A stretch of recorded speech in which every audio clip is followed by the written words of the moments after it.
today we are going to make a African Caribbean meal today.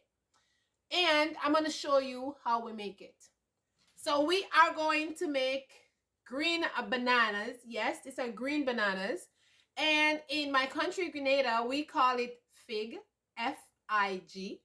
In Africa, it is called matoke. Matoke. So today we are gonna make matoke of fig.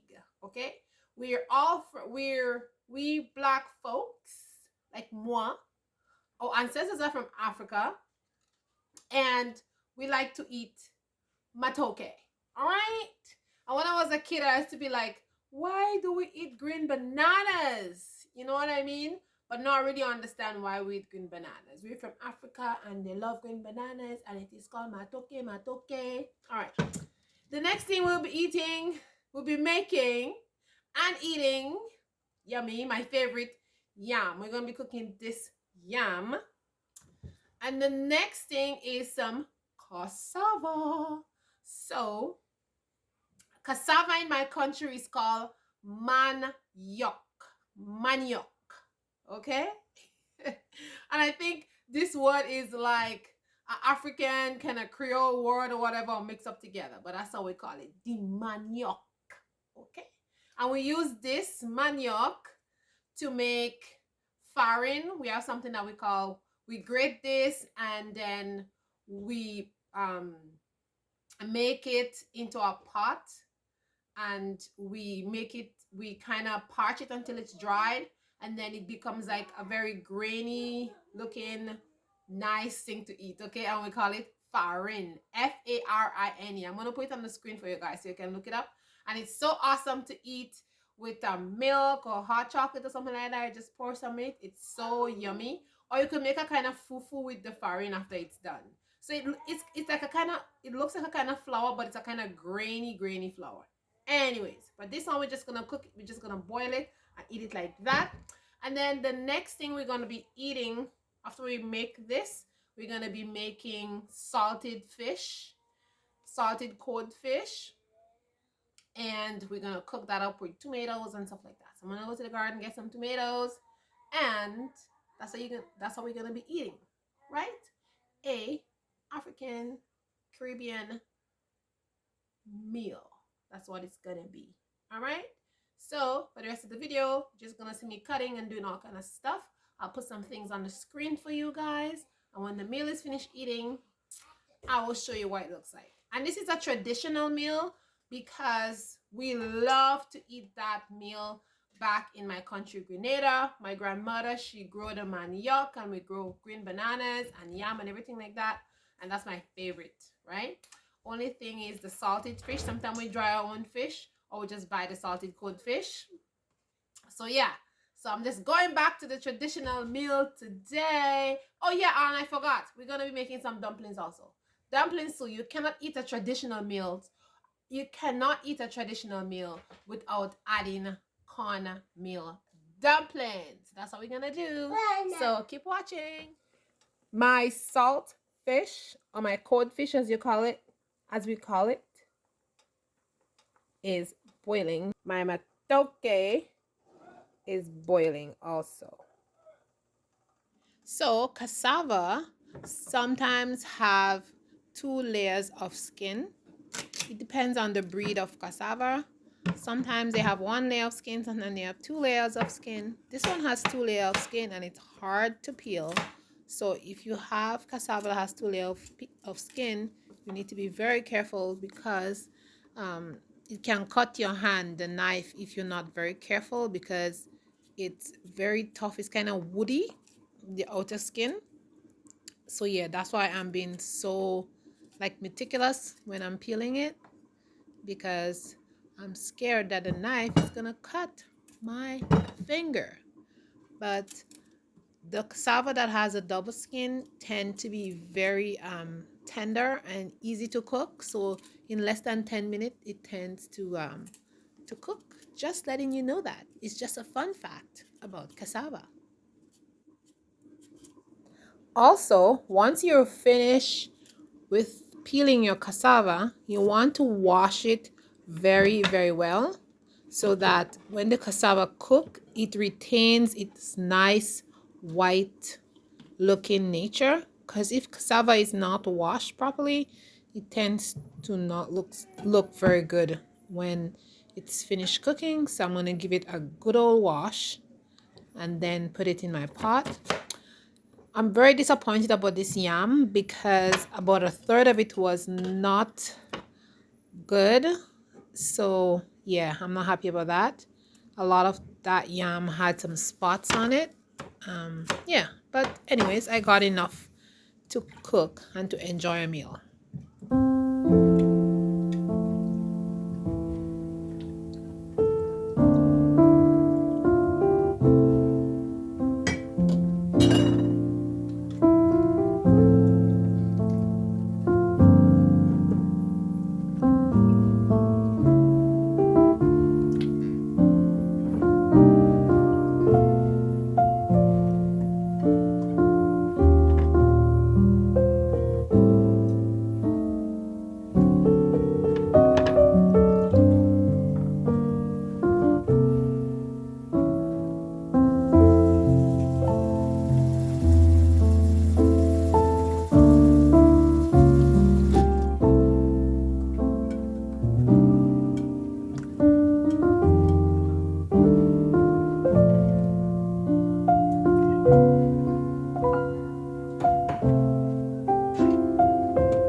So in the beginning of the video, you see I put oil on my hands when I started like cutting the matoke or the green banana.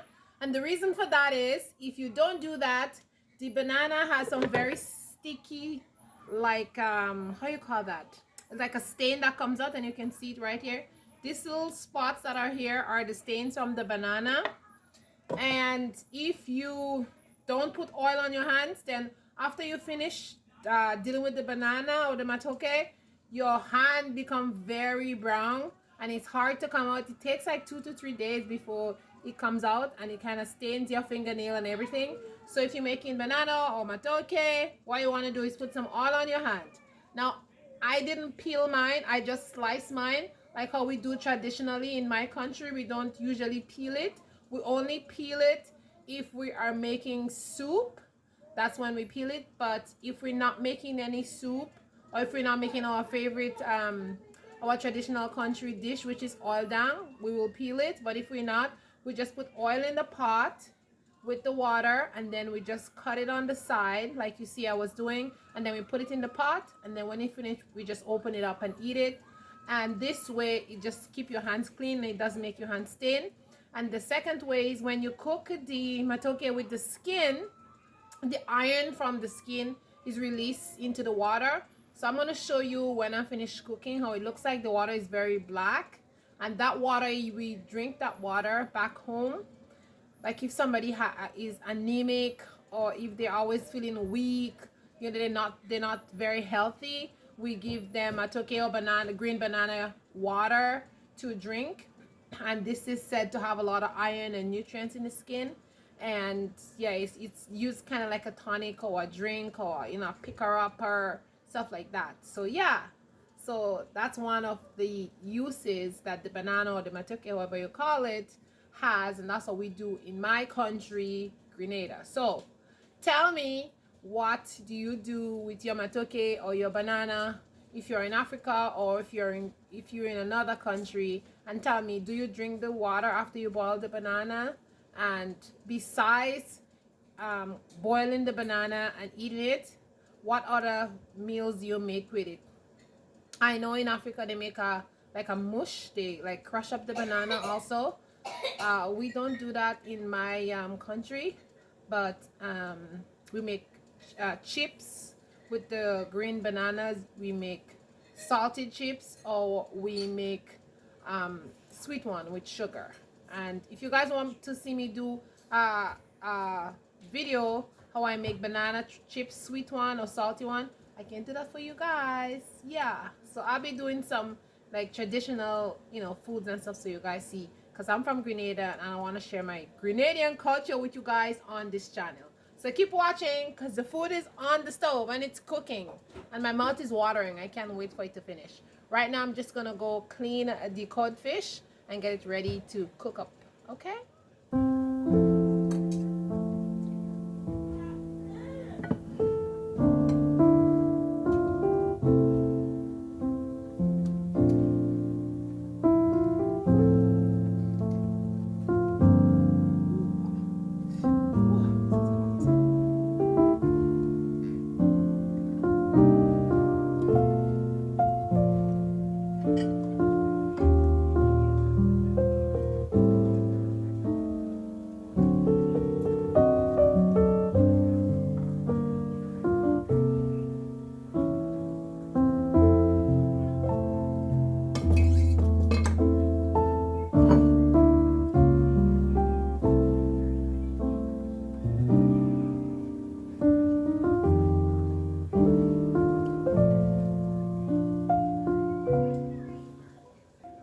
Codfish has loads of bones, so if you cannot find the ones that says deboned, you just have to stick with this one.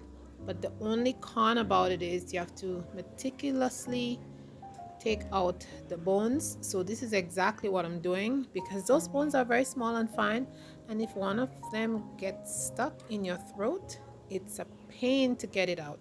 So I'm taking my time to clean out all the bones and make sure there's no bones in the finished product.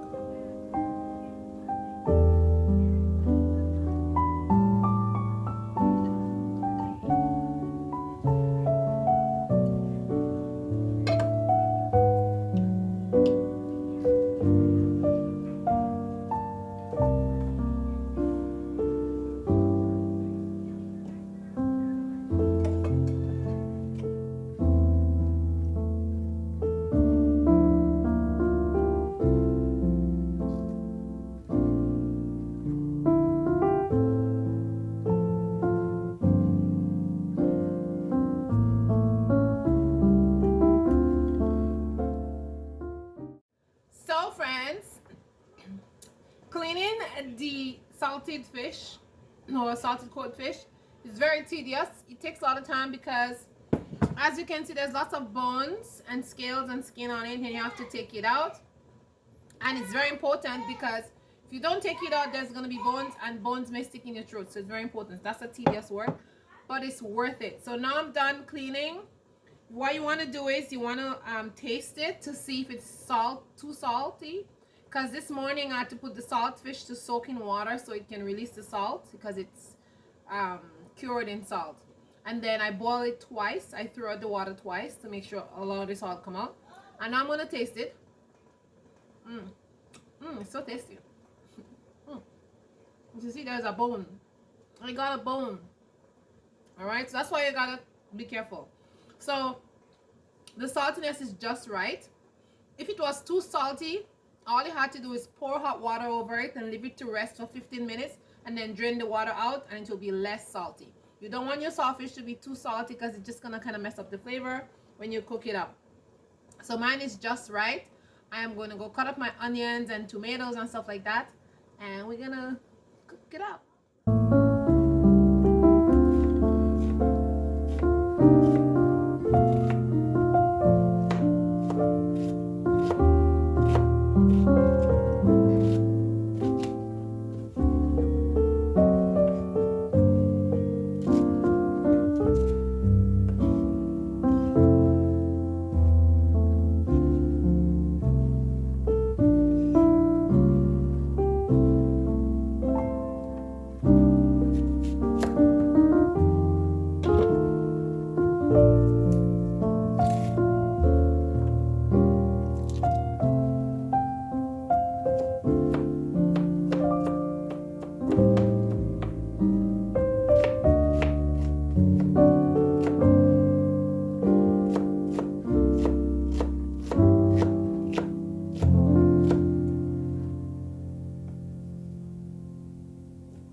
Okay, y'all, my food is finished and I am ready to eat. It's so tasty. I already tasted it. I couldn't help myself.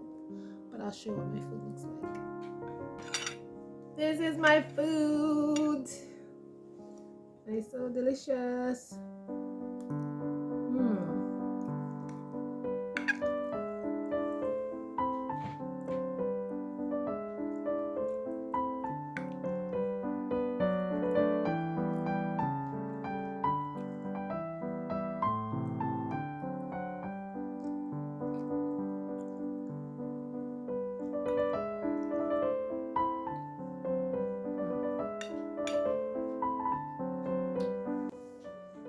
So the food is super, super delicious. And then I made lemonade. Back in my country, when we eat this food, we always make lemon. You guys call it lemonade? Yes, it's lemonade. But we use limes back home, and if we don't have lime, we use something called gospel. Yeah, gospel.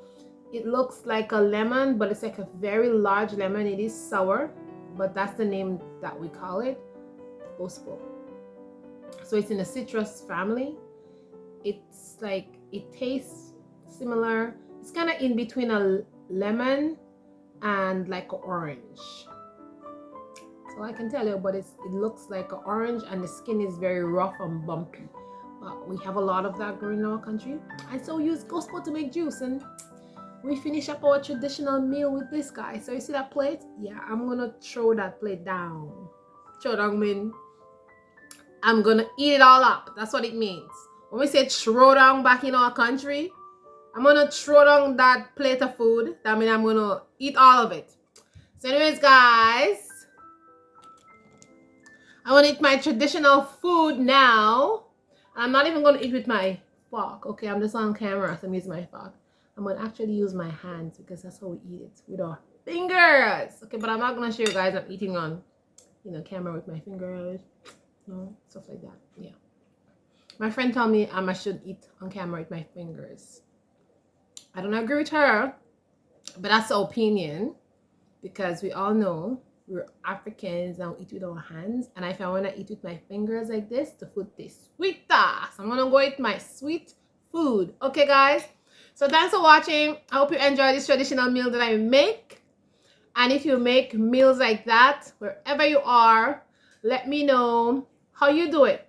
Thanks for watching. Ciao, ciao. I will see you all in the next video. Remember to stay positive. This food is sweet, you all. So sweet, I tell you.